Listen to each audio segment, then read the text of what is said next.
Hello welcome all you to proper eye species channel. Proper eye species channel में आप सभी का स्वागत है। और आज हम पढ़ेंगे रॉकेट्स के बारे में।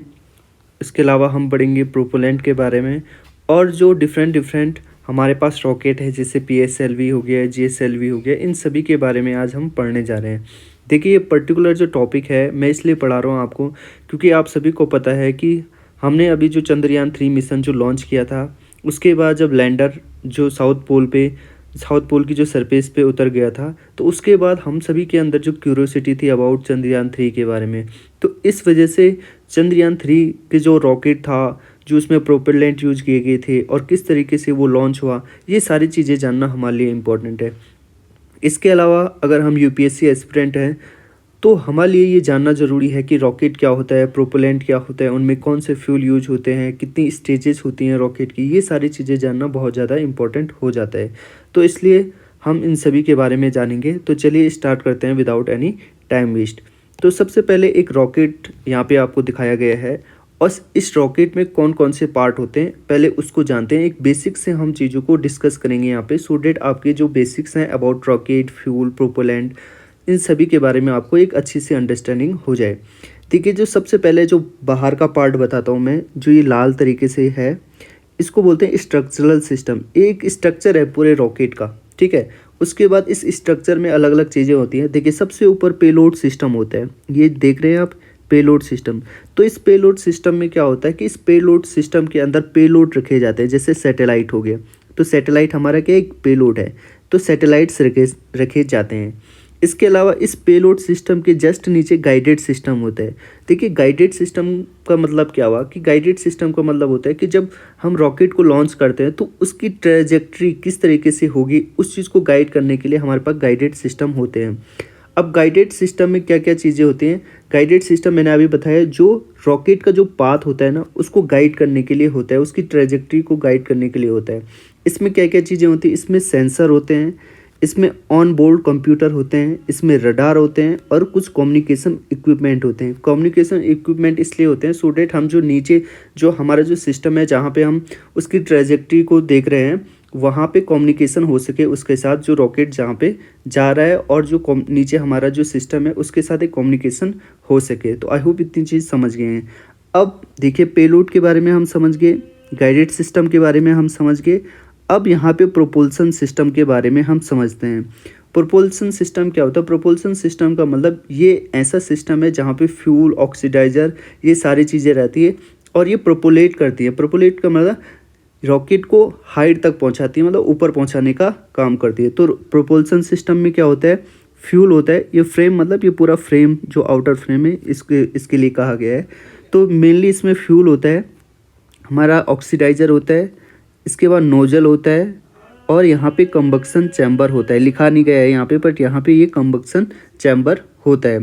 तो आई होप आप समझ गए होंगे। तो सबसे पहले यहाँ पे स्ट्रक्चरल सिस्टम पूरा बता दिया मैंने। इसके बाद पेलोड सिस्टम हो गया, गाइडेड सिस्टम हो गया और यहाँ पे प्रोपल्सन सिस्टम में के अंदर फ्यूल हो गया, ऑक्सीडाइजर हो गया, नोजल हो गया और कंबक्शन सिस्टम हो गया। अब कंबक्शन सिस्टम को भी मैं बताऊंगा आपको जब हम आगे पढ़ेंगे। तो ये चारों चीज़ें मैं आपको बता चुका हूँ। आई होप इतनी चीज़ आप समझ गए होंगे। नाउ आगे बढ़ते हैं। नाउ अब हम प्रोपेलेंट के बारे में पढ़ेंगे। देखिए, प्रोपेलेंट क्या होता है? प्रोपेलेंट का मतलब, प्रोपेलेंट एक केमिकल सब्सटेंस होता है, ठीक है, जो कि जिसका कंबक्शन होता है सो डैट कि हम यहाँ पे प्रेशराइज गैस को क्या कर सकें, प्रोड्यूस कर सकें। और ये जो प्रेशराइज गैस होती है, ये रॉकेट को ऊपर पहुँचाने में क्या करती है, काम करती है अगेंस्ट द ग्रेविटेशनल फोर्स। तो रॉकेट, देखिए, ग्रेविटेशन फोर्स नीचे लगता है, तो जो प्रेशराइज गैस होगी वो प्रेशराइज गैस नीचे लगेगी और वो रॉकेट को ऊपर पहुँचाएगा, तो प्रोपल्सन देगा, ठीक है। तो प्रोपेलेंट क्या है? केमिकल सब्सटेंस है जिसका कंबक्शन होता है और वहाँ से प्रेशराइज गैस निकलती है, जिससे कि हमारा जो रॉकेट होता है वो मूव करता है, अपवर्ड मूव करता है अगेंस्ट ग्रेविटेशनल फोर्स। तो इतनी चीज़ें आप समझ गए। तो प्रोपेलेंट में क्या चीज़ होती है? ठीक है, प्रोपल्सन मॉड्यूल बताया था मैंने आपको। तो प्रोपल्सन मॉड्यूल मतलब प्रोपेलेंट होते हैं उसके अंदर। तो देखेंगे आप, ये प्रोपेलेंट में क्या होता है? एक मिक्सचर होते हैं किन किन चीज़ों का? फ्यूल का और ऑक्सीडाइजर का। और जब फ्यूल ऑक्सीडाइजर के साथ मिल के क्या होता है, जब बर्न होता है ना, तो ये फ्यूल जब ऑक्सीडाइजर के साथ जब बर्न होता है कंबक्शन चैम्बर में, तो ये गैसेस को क्या करता है? रिलीज़ करता है। और जब गैसेस को रिलीज़ करेगा तो ये हमारा जो रॉकेट होगा उसको मूव करेगा अपवर्ड डायरेक्शन में, ठीक है। तो it contain fuel burn an oxidizer which supply oxygen necessary for the burning of the fuel the propellant में in the form of solid oil.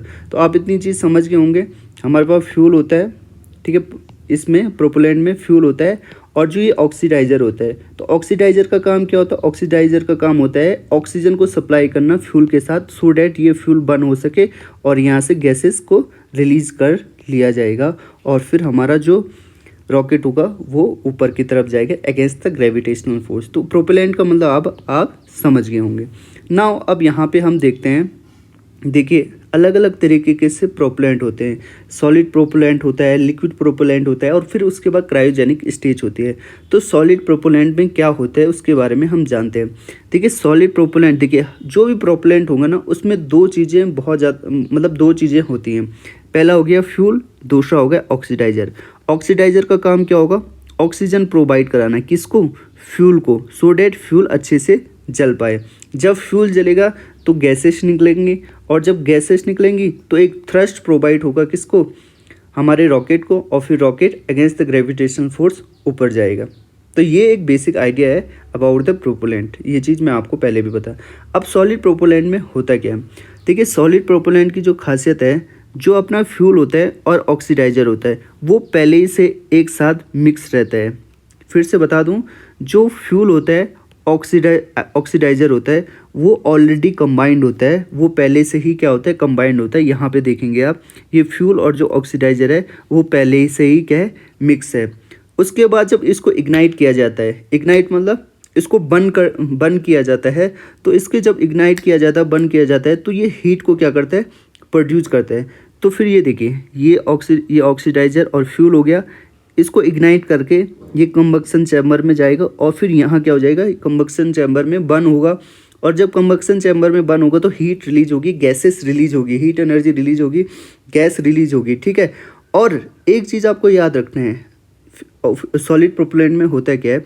Fuel और ऑक्सीडाइजर तो पहले से कंबाइन रहते हैं और जब इसको इग्नाइट किया जाता है, एक बार जब इसको हमने इग्नाइट कर दिया, बर्न कर दिया, तो उसके बाद उसको कोई कंट्रोल हमारे पास नहीं होता, वो जलता रहता है, इसको स्टॉप नहीं कर सकते हम।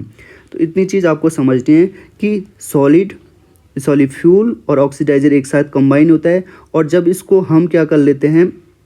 फायर कर लेते हैं, इग्नाइट कर लेते हैं, तो उसके बाद हमारे पास कोई कंट्रोल नहीं रहता है, ये फिर जलता रहता है। इसको हम फिर इस इग्निशन को हम स्टॉप नहीं कर सकते हैं। इस चीज़ को आपको याद रखना है। तो आप देखिए यहाँ पे ये है फ्यूल ऑक्सीडाइजर, ये इसके बाद या कंबक्शन चैम्बर में क्या होगा? बर्न होगा और फिर ये जो नोजल है, देखिए नोजल का काम क्या होता है? नोजल का काम क्या होता है ना कि जो गैस जब कंबक्शन होगा, कंबक्शन के बाद जो गैस होगी ना, उस गैस को चैनलाइज करेगा, उस गैस को क्या करेगा? एक डायरेक्शन में चैनलाइज करेगा, सो डैट जो हमारा जो थ्रस्ट है ना वो पर्टिकुलरली रॉकेट पे ही जाए। समझ रहे हैं आप बात को? वरना अगर यहाँ पे नोजल नहीं होगा ना तो गैसेस कहीं इधर चले जाएंगी, तो जो हमें रिक्वायर्ड थ्रस्ट होगा ना वो नहीं मिल पाएगा। इसलिए नोजल का काम क्या होता है कि जो हमारे पास जो गैसेस हैं उनको चैनलाइज करे, सो डैट की जो रिक्वायर्ड थ्रस्ट है वो हमको मिल पाए। एग्जॉस्ट का मतलब यहाँ पे जो गैसेस निकल रही हैं, ठीक है।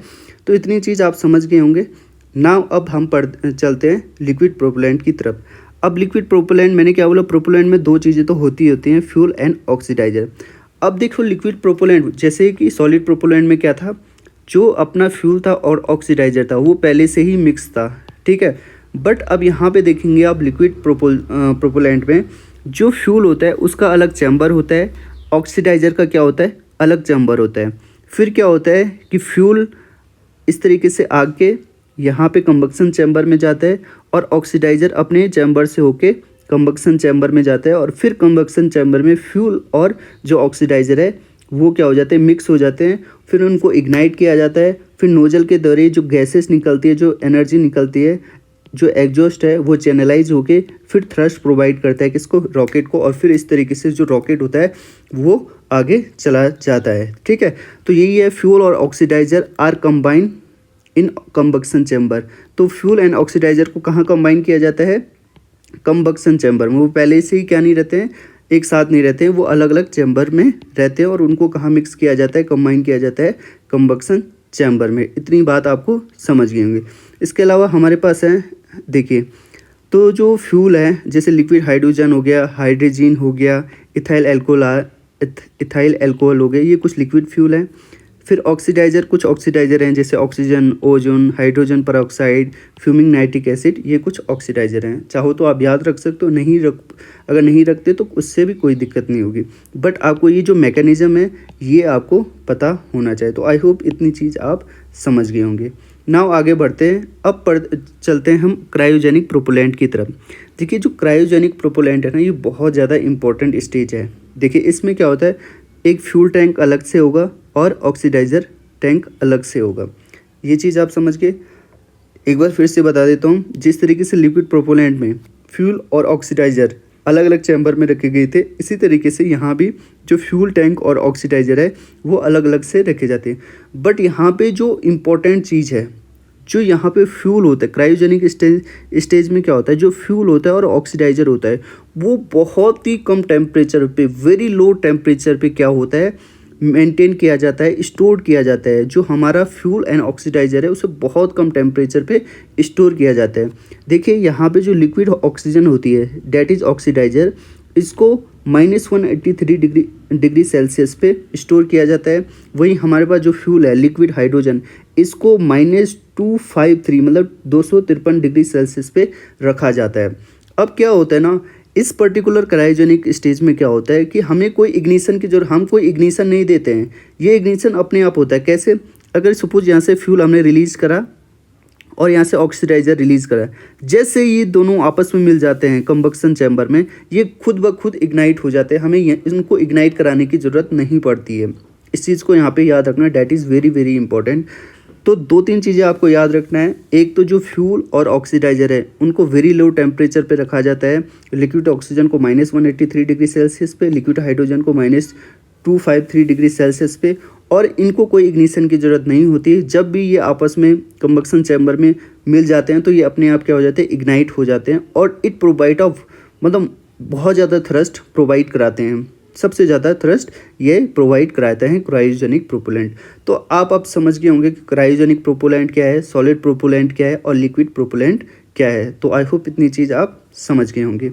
नाउ जब देखो, अब लॉन्चिंग ऑफ सैटेलाइट होती है तो किस तरीके से होती है, तो कंबक्शन चैम्बर गैसेस निकाल ली। देखिए ये जब गुब्बारे में जब गैस होती है ना, तो सपोज यहाँ पे आपने पकड़ा हुआ है गोबर, अभी रिलीज़ नहीं हुई है गैस, तो आपने पकड़ा हुआ है। जैसे आप यहाँ पे जो इसको रिलीज़ करोगे, जो आपने अपनी जो पकड़ है उसको रिलीज़ करोगे, तो यहाँ से क्या होगी, गैसेस निकलेंगी पीछे, और जैसे गैसेस निकलेंगे तो ये जो अपना जो गुब्बारा होगा वो आगे की तरफ चले जाएगा। तो इसी तरीके से सैटेलाइट लॉन्च होता है। तो यहाँ पे एक्शन रिएक्शन न्यूटन का थर्ड लॉ लगता है। ठीक है, न्यूटन का क्या लगता है, थर्ड लॉ यहाँ पे लगता है, एक्शन रिएक्शन वाला। तो आई होप इतनी चीज़ आप समझ गए होंगे। नाउ यहाँ पे मैं बताता हूँ, जो रॉकेट है, रॉकेट में स्टेजेस होती हैं कुछ। किसी रॉकेट में 4 स्टेज होती है, किसी रॉकेट में 5 स्टेज होती हैं। तो यहाँ पे देखिए 3 स्टेज वाला रॉकेट बताया गया है। यहाँ पे देखिए ये सबसे नीचे वाली जो ये स्टेज है इसे फर्स्ट स्टेज कहते हैं। यहाँ पे इसका कंबक्शन चैम्बर है। ये सेकंड स्टेज है, ठीक है, ये वाली जो सेकंड स्टेज है, और ये ऊपर ये थर्ड स्टेज है। अब देखिए जो फर्स्ट स्टेज है, इस फर्स्ट स्टेज में क्या होगा, सॉलिड प्रोपेलेंट होते हैं। ठीक है, लिक्विड भी हो सकता है बट जनरली सॉलिड प्रोपेलेंट होता है। ठीक है, तो फर्स्ट स्टेज में सॉलिड प्रोपेलेंट होता है, इसका कंबक्शन चैम्बर हो गया, और फिर गैस निकलेगी तो ये ऊपर जाएगा। कुछ टाइम बाद क्या होता है ना, जब ये कुछ ऊपर चले जाते हैं, कुछ हाइट पे चले जाते हैं, तो जो ये अपना जो फर्स्ट स्टेज होता है ना वो निकल जाता है, अलग घिट जाता है। ठीक है, उसके बाद सेकंड स्टेज की बारी आती है। ठीक है, उसके बाद क्या होता है, सेकंड स्टेज की बारी होती है। फिर सेकंड स्टेज का जो कंबक्शन चैम्बर होता है, जो फ्यूल और ऑक्सीडाइज़र होता है सेकंड स्टेज में, वो बर्न होने लगता है, और फिर इससे कंबक्शन चैम्बर से गैस रिलीज होती है। आफ्टर जब ये फर्स्ट स्टेज का जो सिस्टम है वो घिर जाता है, तो अब फिर इग्नाइट होगा सेकंड स्टेज का कंबक्शन चैम्बर, और फिर ये आगे थ्रस्ट प्रोवाइड करेगा। फिर कुछ आगे जाने के बाद जो सेकंड स्टेज का जो ये पर्टिकुलर स्टेज होगी, ये भी क्या हो जाएगी, निकल जाएगी। ठीक है, ये घिर जाएगी, निकल जाएगी, आसमान में ही ये निकल जाएगी। फिर क्या होगा, ये जो थर्ड स्टेज होगा वो एक्टिवेट हो जाएगा। फिर क्या होगा, थर्ड स्टेज एक्टिवेट होगा, और फिर थर्ड स्टेज आगे जाएगा, और फिर ये जो पेलोड है, मैंने आपको शुरू में बताया था ना, सबसे ऊपर क्या होता है, पेलोड होता है। पेलोड के अंदर क्या होती है, हमारी सैटेलाइट होती है, और फिर सैटेलाइट जिस भी ऑर्बिट में जाना चाहती है उस ऑर्बिट में हम पहुंचा देते हैं। ठीक है, अगर वैसे ही यहाँ पे हमने थर्ड स्टेज की बात करी है, अगर वहाँ फोर्थ स्टेज होगा तो फिर फोर्थ स्टेज में भी कुछ इसी तरीके से होता रहेगा। तो आई होप आप समझ गए होंगे किस तरीके से लॉन्चिंग ऑफ रॉकेट होती है, और किस तरीके से फर्स्ट स्टेज पहले जलता है, फिर वो निकल जाता है कुछ हाइट के बाद, फिर सेकंड स्टेज फिर आगे पहुंचाता है रॉकेट को, फिर वो भी निकल जाता है, फिर थर्ड स्टेज, और लास्ट में सिर्फ हमारे पास पेलोड बच जाता है, और पेलोड पर्टिकुलर ऑर्बिट में, जिस भी ऑर्बिट में हम पहुँचाना चाहते हैं वहाँ पहुँच जाता है। तो आई होप इतनी चीज़ आप समझ गए होंगे। अब बात करते हैं अपने इनकी बात, जो अपने ये है लॉन्चिंग रॉकेट्स हैं उनकी बात करते हैं हम। तो ये जो लॉन्चिंग रॉकेट है, तो शुरू में हमारे पास ये लॉन्चिंग रॉकेट थे जो अब रिटायर हो गए हैं, शुरू में हम इनका यूज़ करते थे। ये लॉन्चर्स जो लॉन्चिंग रॉकेट्स हैं ये अभी हैं जिनका उपयोग हम कर रहे हैं। ये कुछ लॉन्चिंग रॉकेट्स हैं जिनका उपयोग हम भविष्य में करने वाले हैं, जो कि अभी अंडर डेवलपमेंट चल रहे हैं। तो आज हम सिर्फ इनके बारे में पढ़ेंगे जो रिटायर हो चुके हैं। जो लॉन्चर अभी यूजेस में हैं उनकी बात करेंगे, और इनकी बात कभी और करेंगे। इनकी बात अगर हम कर देंगे तो ये चीज़ें भी आपको समझ ऑटोमेटिक आ जाएगी। तो सबसे पहले हम बात करते हैं SLV की। देखिए सबसे पहले SLV है, फिर ASLV की बात करेंगे, फिर PSLV की बात, फिर JSLV की बात करेंगे, फिर LMV3 की बात करेंगे, फिर साउंडिंग रॉकेट्स की हम बात करेंगे। अब देखिए जो SLV है इसके कहते हैं SLV satellite launching vehicle 3। Satellite launch vehicle 3 क्यों? क्योंकि जब हमने 2 पहले शुरू में करे थे ना, तो वो क्या हो गए थे, फेल हो गए थे। हमारे जो एक्सपेरिमेंट था वो फेल हो गए थे, इसलिए इसको सैटेलाइट लॉन्च व्हीकल 3 कहते हैं। देखिए जो सैटेलाइट लॉन्च व्हीकल 3 था, ये हमारा first experimental satellite launch vehicle था। ठीक है, जिसमें कि ऑल सॉलिड था, मतलब जितनी भी इसकी 4 स्टेज थी, और 4 स्टेज सारी की सारी क्या थी, सॉलिड प्रोपेलेंट वाली थी। देखिए जब हमने शुरू में अपनी जो जर्नी स्टार्ट करी है स्पेस की, इसरो ने जब जर्नी स्टार्ट करी है, तो उसके बाद सिर्फ पहले सॉलिड प्रोपेलेंट ही हुआ करता था। हमने लिक्विड प्रोपेलेंट की मतलब उस पर डेवलपमेंट नहीं कर पाए थे हम। तो धीरे धीरे जिस तरीके से हमारे पास टेक्नोलॉजी आई, इनोवेशन हमने करा, तो हमने फिर लिक्विड इंजन को भी खोजा, लिक्विड इंजन को भी डेवलप करा। फिर उसके बाद धीरे धीरे हमने और ज़्यादा मेहनत करी, और उसके बाद हमने खुद का पहले तो हमने रशिया से क्रायोजेनिक की मदद ली, क्रायोजेनिक प्रोपेलेंट की, और फिर उसके बाद इंडिजिनियसली हमने क्रायोजेनिक जो प्रोपेलेंट है उसको हमने क्या करा, डेवलप करा था। ठीक है, तो सबसे पहले हमारे पास क्या था, सॉलिड प्रोपेलेंट था, इसलिए जितने भी स्टेजेस होती थी उन सभी में हम क्या कर पाते थे, सॉलिड जो स्टेजेस थी हमारे पास वो सारे जो प्रोपेलेंट थे वो सॉलिड प्रोपेलेंट थे, और सब स्टेज में ही सॉलिड प्रोपेलेंट का ही यूज किया जाता था। तो जिसकी 4 स्टेजेस थी SLV की, सैटेलाइट लॉन्च व्हीकल की, और सारी की सारी क्या थी, सॉलिड थी। ठीक है, इसका जो वेट था 17 टन था, और हाइट 22 मीटर थी। और जो ये सैटेलाइट लॉन्च व्हीकल था ये 40 किलो का पेलोड लो अर्थ ऑर्बिट में पहुंचा सकता था। देखिए जो सॉलिड प्रोपेलेंट होते हैं ना, इसकी कैपेसिटी कम होती है, ये कम जो पेलोड होते हैं, कम वजन के पेलोड होते हैं ना, उनको पहुंचा पाता है। जैसे जैसे हमारे पर लिक्विड प्रोपेलेंट आता है तो वो ज़्यादा हाइट तक पेलोड को पहुंचा सकता है। वैसे जैसे क्रायोजेनिक होता है वो और ज़्यादा हाइट तक ज़्यादा वेट के पेलोड को पहुंचा सकता है। तो इस तरीके से हमने धीरे धीरे डेवलपमेंट करा। तो शुरू में ही हम 40 kg के जो पेलोड थे उनको लो अर्थ ऑर्बिट तक ही पहुंचा पा रहे थे। फिर हमने क्या किया, लिक्विड प्रोपेलेंट का क्या किया, डेवलपमेंट किया। तो फिर हम ज़्यादा वेट के पेलोड को पहुंचा पा रहे थे ज़्यादा हाइट तक, मतलब हाई अर्थ ऑर्बिट तक हम पहुंचा पा रहे थे। ठीक है, जियोसिंक्रोनस ऑर्बिट कहते हैं उसको, ज़्यादा हाइट की जो ऑर्बिट होती है उसे जियोसिंक्रोनस ऑर्बिट कहते हैं। ठीक है, तो पहले इसके बारे में ही पढ़ लेते हैं। मैंने आपको एक खाका दे दिया सो डैट कि जब मैं उसके बारे में बताऊँ ताकि आपको चीज़ें याद रहें और समझ पाएँ आप चीज़ों को। तो SLV जो सक्सेसफुली फर्स्ट लॉन्च हुआ था वो 18 जुलाई 1980 को हुआ था श्रीहरिकोटा रेंज से, और हमने किसको, रोनी सैटेलाइट को लो अर्थ ऑर्बिट में पहुंचाया था। और जब हमने ये चीज़ करी तो हम 6th मेंबर बन गए थे exclusive club of space nation के, मतलब हम 6th ऐसे नेशन बन गए थे जिन्होंने कोई भी सैटेलाइट स्पेस में पहुंचाया था। आफ्टर दिस जब हमने ये SLV की जो फर्स्ट लॉन्च करी थी सक्सेसफुली 8 जुलाई 1980 को, ठीक है। उसके बाद मई 1981 को हमने सेकंड लॉन्च किया और 1983 को सेकंड लॉन्च किया था किसका, रोहिणी सैटेलाइट का, ठीक है, जो कि एक रिमोट सेंसिंग सेंसर था, ठीक है। तो ये चीज़ें मैंने आपको बताई सैटेलाइट लॉन्च व्हीकल के बारे में। उसके बाद आता है ASLV। देखिए ASLV कुछ नहीं था, SLV का ही एडवांस वर्जन था। एगुमेंटेड सैटेलाइट लॉन्च व्हीकल कहते हैं इसको। एक्चुअली इसको एडवांस व्हीकल इसलिए कहते हैं क्योंकि हमने अपनी जो पेलोड की जो कैपेसिटी थी ना वो 3 टाइम इंक्रीज़ कर दी थी। मैंने बताया था आपको SLV में हम सिर्फ 40 kg का ही क्या कर पा रहे थे, सेट पेलोड को लो अर्थ ऑर्बिट तक पहुंचा पा रहे थे। बट जब हमने SLV को डेवलप करा तो उसके बाद हम 150 kg का जो पेलोड थे उसको पहुंचा पा रहे थे, ठीक है। 1 kg पेलोड हम लो अर्थ ऑर्बिट तक पहुंचा पा रहे थे, ठीक है। इसकी जो फर्स्ट डेवलपमेंट फ़्लाइट थी वो हुई थी 24 मार्च 1987 को और सेकंड जो डेवलपमेंट फ़्लाइट थी वो हुई थी 13 जुलाई 1988 को। फिर 1988 के बाद हमने लिक्विड प्रोपेलेंट का भी डेवलपमेंट कर लिया था और फिर उसके बाद हमने उसको PSLV में यूज़ किया। अब हम पढ़ेंगे PSLV के बारे में। तो ये जो PSLV है इसकी फुल फॉर्म है पोलर सैटेलाइट लॉन्च व्हीकल। इसकी फुल फॉर्म क्या है, पोलर सैटेलाइट लॉन्च व्हीकल। देखिए polar satellite launch vehicle third generation launch vehicle of India था, ठीक है। इसकी जो फर्स्ट डेवलपमेंट फ़्लाइट हुई थी वो हुई थी कब, अक्टूबर 1994 में। ये इसमें देखिए PSLV लॉन्च व्हीकल एक फर्स्ट ऐसा लॉन्च व्हीकल था जिसमें हमने लिक्विड प्रोपेलेंट का यूज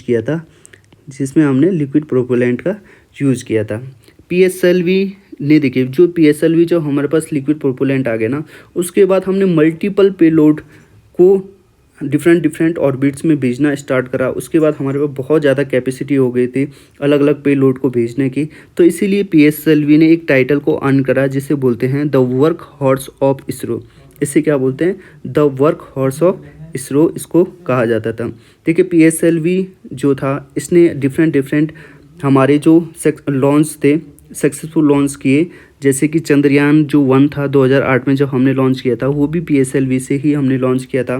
जैसे मार्स ऑर्बिटल स्पेस मिशन था हमारा जो कि 2013 में हमने लॉन्च किया था, वो भी PSLV रॉकेट से ही हमने लॉन्च किया था, ठीक है। तो इस तरीके से PSLV ने हमारा बहुत ज़्यादा साथ दिया, तो इस वजह से इसको क्या कहा गया, the work horse of ISRO कहा गया।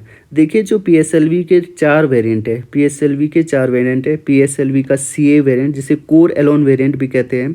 इसके अलावा DL variant, QL variant and XL variant. तो PSLV की टोटल कितने वेरिएंट है, इसके होंगे 4 वेरिएंट, जिसे और इसमें से सबसे इम्पोर्टेंट वेरिएंट है XL वेरिएंट, है, ठीक है। एक चीज़ मैं यहाँ पे आपको बता दूँ, जो CA वेरिएंट है, कोर एलोन वेरिएंट है, इसमें स्टेप ऑन बूस्टर यूज नहीं किए जाते हैं। स्टेप ऑन बूस्टर क्या होते हैं अभी मैं आपको बताऊंगा। तो आप फिलहाल इतना याद रख लीजिएगा कि जो PSLV जो कोर एलोन वेरिएंट है इसमें स्टेप ऑन बूस्टर का यूज नहीं होता या स्टेप ऑन बूस्टर इसमें नहीं होते हैं, ठीक है। अब चलिए आगे बढ़ते हैं। अब देखिए PSLV की कितनी स्टेजेस होती हैं। देखिए PSLV की 4 स्टेजेस हैं, first stage, second stage, third stage and fourth stage. देखिए जो PSLV की जो फर्स्ट स्टेज है उसमें हम कौन सा प्रोपेलेंट यूज करते हैं, सॉलिड प्रोपेलेंट का यूज किया जाता है और इसमें इसके साथ 6 सॉलिड स्टेप ऑन बूस्टर लगे हुए होते हैं। 6 सॉलिड स्टेप ऑन बूस्टर लगे हुए होते हैं। देखिए जब फर्स्ट स्टेज इस तरीके से होती है तो आपने देखा होगा इस तरीके से ये लगे रहते हैं, अलग से देखा होगा आपने। तो ये जो होते हैं ये स्टेप ऑन बूस्टर कहा जाता है, जो अलग से साइड में लगे हुए होते हैं, इन्हें क्या कहा जाता है, step on booster. In step on booster का काम क्या होता है, इन स्टेप ऑन बूस्टर का काम होता है कि जो इनिशियली जो थ्रस्ट ये क्या करते हैं, मतलब मैक्सिमम थ्रस्ट पहुंचाने की कोशिश करते हैं किसको, रॉकेट को। इनिशियली जो थ्रस्ट चाहिए हमें, देखिए जब भी हमें शुरू में जब हम फर्स्ट स्टेज होती है तो फर्स्ट स्टेज में हमें मैक्सिमम थ्रस्ट चाहिए होता है सो डैट कि हमारा जो रॉकेट ग्रेविटेशनल जो फोर्स है उसको क्या करे, सरपास कर पाए। तो इसीलिए हमें हमेशा फर्स्ट स्टेज में बहुत ज़्यादा थ्रस्ट की ज़रूरत पड़ती है। अगर आप देखोगे फर्स्ट स्टेज का जो थ्रस्ट है वो सबसे ज़्यादा है as compare to second, third and fourth stage. समझ रहे आप बात को। तो स्टेप एंड बूस्टर क्या करते हैं, एक्स्ट्रा थ्रस्ट प्रोवाइड कराते हैं किसी भी रॉकेट को। तो इसलिए मैंने कहा था कि जो कोर एलोन वेरिएंट है उसमें स्टेप ऑन बूस्टर नहीं होता है, ये चीज़ अब आप समझ गए होंगे। तो जो 6 सॉलिड स्टेप ऑन बूस्टर होते हैं। देखिए 6 सॉलिड स्टेप ऑन बूस्टर, 1 2 इसके पीछे 3 4 5 6 इस तरीके से अलग से स्टेप ऑन बूस्टर लगे होंगे किसमें, PSLV में। इसके बाद जो सेकंड स्टेज था, तो फर्स्ट स्टेज में हमने सॉलिड प्रोपेलेंट का यूज किया, 6 सॉलिड स्टेप ऑन बूस्टर थे, ठीक है। इसके बाद फ्यूल का नाम यहाँ पे दे रखा है, इंजन दे रखा है, तो इतना याद रखने की ज़रूरत नहीं है। बट आपको ये याद होना चाहिए कि शुरू में जो फर्स्ट स्टेज होती है उसमें हमेशा मैक्सिमम थ्रस्ट होता है, और वो मैक्सिमम जो एक्स्ट्रा थ्रस्ट है वो सॉलिड स्टेप ऑन बूस्टर के द्वारा दिया जाता है, ठीक है। तो यहाँ पे सॉलिड स्टेप ऑन बूस्टर है।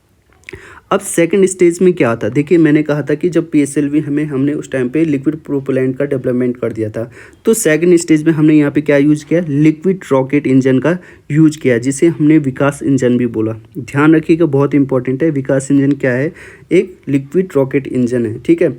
तो सेकेंड स्टेज में क्या हो गई, यहाँ पे लिक्विड प्रोपेलेंट का हमने यूज किया है, तो इंजन विकास हो गया। फ्यूल आप UDMH इतना याद रखने की जरूरत नहीं, और थ्रस्ट इतना प्रोवाइड होता है। तो जैसे जैसे हम ऊपर जाते हैं थ्रस्ट कम होता रहता है, ठीक है, क्योंकि हम जो ग्रेविटेशनल फोर्स है उसको सरपास कर चुके होते हैं, तो उतनी ज़्यादा थ्रस्ट की उतनी ज़्यादा जरूरत पड़ती नहीं है। बट फर्स्ट स्टेज में जो थ्रस्ट होता है वो सबसे ज़्यादा होता है।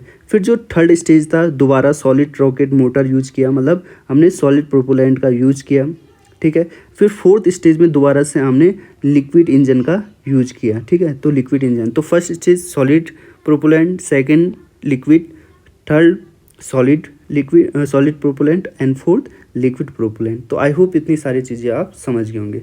नाउ यहाँ पे GSLV Mark 3 के बारे में हम बात करेंगे।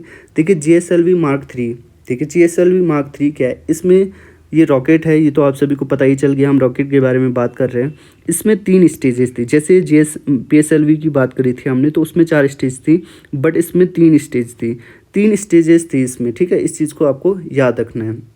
देखिए जो GSLV Mark 3 है, ये कम्युनिकेशन सैटेलाइट को जियो ट्रांसफर ऑर्बिट में पहुंचाने का काम कर रहा था, और इसमें जो थर्ड स्टेज थी वो क्रायोजेनिक स्टेज थी। तो क्रायोजेनिक के बारे में मैंने आपको बताया था। शुरू में क्या था ना कि रशिया की मदद से हमने क्रायोजेनिक स्टेज को क्या करा था, डेवलप करा था, पर लेटर हमने क्या करा कि खुद का क्रायोजेनिक इंडिजियसली क्रायोजेनिक स्टेज को डेवलप करा, और वो बहुत ज़्यादा हमारे लिए फ़ायदेमंद हुआ। तो थर्ड स्टेज में क्या किया जाता है, क्रायोजेनिक स्टेज का क्रायोजेनिक प्रोपेलेंट का यूज किया जाता है। तो मैं बता देता हूँ, इसमें 3 स्टेज होती हैं। फर्स्ट स्टेज में देखिए वहाँ पे सॉलिड स्टेप ऑन बूस्टर थे, यहाँ पे 4 लिक्विड स्टेप ऑन बूस्टर होते हैं। यहाँ पे कितने होते हैं, 4 लिक्विड स्टेप ऑन बूस्टर होते हैं, ठीक है। तो फर्स्ट स्टेज क्या हो गई, यहाँ पे लिक्विड स्टेप ऑन बूस्टर है, बट हमारी जो फर्स्ट स्टेज होती है वो क्या होती है, सॉलिड की होती है, सॉलिड रॉकेट मोटर रहती है, मतलब सॉलिड प्रोपेलेंट होते हैं, but step on booster liquid रहते हैं, याद रखना है आपको। जो सेकंड स्टेज है वो विकास इंजन की होती है, और विकास इंजन कैसे होता है, लिक्विड प्रोपेलेंट होता है, वो मैंने आपको बता दिया था PSLV में। जो थर्ड स्टेज है वो third stage cryogenic upper stage होती है। तो क्रायोजेनिक जो प्रोपेलेंट है उसके बारे में मैंने आपको बताया था, लिक्विड ऑक्सीजन होता है और लिक्विड हाइड्रोजन होता है, ठीक है। अब यहाँ पे भी देखोगे आप, तो मैक्सिमम जो थ्रस्ट है वो फर्स्ट स्टेज में है। बर्निंग टाइम 100 सेकंड का होता है, कम होता है। फिर बर्निंग टाइम सेकंड स्टेज में 150 सेकंड का होता है, और बर्निंग टाइम 814 सेकंड का होता है। तो बर्निंग टाइम बढ़ रहा है, जबकि फर्स्ट स्टेज पे जो सबसे ज़्यादा मैक्सिमम थ्रस्ट होता है, ठीक है। अब देखिए GSLV Mark 3 के बारे में हमने बात करी है यहाँ पे। अब हम बात करेंगे GSLV Mark 3। देखिए बेसिकली छोटा सा डिफरेंस है GSLV Mark 3 और Mark 2 में। GSLV जैसे हमने SLV और ASLV के बारे में बात करा था ना, तो वैसे ही GSLV Mark 2 और GSLV Mark 3 में अंतर है। अंतर ये है कि ये क्या है, हैवी रॉकेट है, ठीक है। इसे लॉन्च व्हीकल Mark 3 भी कहते हैं, और अभी जो चंद्रयान 3 मिशन है उसको लॉन्च किया गया था, लॉन्च व्हीकल Mark 3 के द्वारा ही इसको लॉन्च किया गया था। इसमें भी 3 स्टेज होती हैं। जो पहली जो स्टेज होती है, ठीक है, वो होती है सॉलिड स्ट्रैप ऑन बूस्टर की, जो लिक्विड होती हैं, जिन्हें S200 कहेंगे हम, ठीक है। तो सॉलिड स्टेज हो गई फर्स्ट। सेकंड होती है लिक्विड कोर स्टेज, और थर्ड होती है high thrust cryogenic upper stage होती है। तो इतनी चीज़ आपने समझ ली। बेसिक अंतर ये है कि जो GSLV Mark 3 है वो ज़्यादा वेट का जो पेलोड है उसको पहुंचा सकता है ऊपर तक, जबकि GSLV Mark 2 में थोड़ा सा कम वेट का पेलोड हम पहुंचा पाते हैं। तो इतना थोड़ा सा इसमें डिफरेंस है, ठीक है। इसकी भी 3 स्टेज होती है। जो पहली स्टेज होती है वो होती है, देखिए इसमें होता है, देखिए liquid stage is power bye 2 Vikas engine design and develop at the liquid propulsion centre. ठीक है, तो ये कोर स्टेज है, जबकि पहली होती है सॉलिड स्टेज। तो सॉलिड स्टेज में क्या होता है, सॉलिड रॉकेट बूस्टर होते हैं। ठीक है, सॉलिड रॉकेट बूस्टर होते हैं जिन्हें S-200 हम बोल रहे हैं। ठीक है, तो इसमें पहली जो स्टेज होगी फ्यूल हो गया, फ्यूल इसमें होता है STBP। ठीक है, तो फर्स्ट हो गई इसमें सॉलिड स्टेज हो गए, फिर उसके बाद हो गई इसमें लिक्विड स्टेज, और थर्ड हो गई क्रायोजेनिक अपर स्टेज। ठीक है, तो इतनी चीज़ें मैंने आपको बताई। तो आई होप आप अब सारी चीज़ों के बारे में समझ गए होंगे कि प्रोपेलेंट क्या होते हैं, रॉकेट की क्या अलग अलग पार्ट होते हैं, कौन कौन से हमारे पास लॉन्च व्हीकल है, इन सभी के बारे में मैंने अब आपको बता दिया है। अब आप चीज़ें आसानी से समझ गए होंगे। अब आप कभी भी न्यूज़ पढ़ोगे तो चीज़ें आपको धीरे धीरे समझ में आने लग जाएंगी। तो अभी के लिए इतना ही रखते हैं, और अगर आपको हमारी वीडियो अच्छी लगी तो प्लीज़ अपने दोस्तों के साथ शेयर कीजिएगा। और चैनल अगर थोड़ा सा भी आपको लगता है कि हाँ हमने कुछ नॉलेजेबल चीज़ सीखी है तो प्लीज़ हमारे चैनल को सब्सक्राइब ज़रूर कर दीजिएगा। तो अभी के लिए इतना ही रखते हैं। जय हिंद दोस्तों।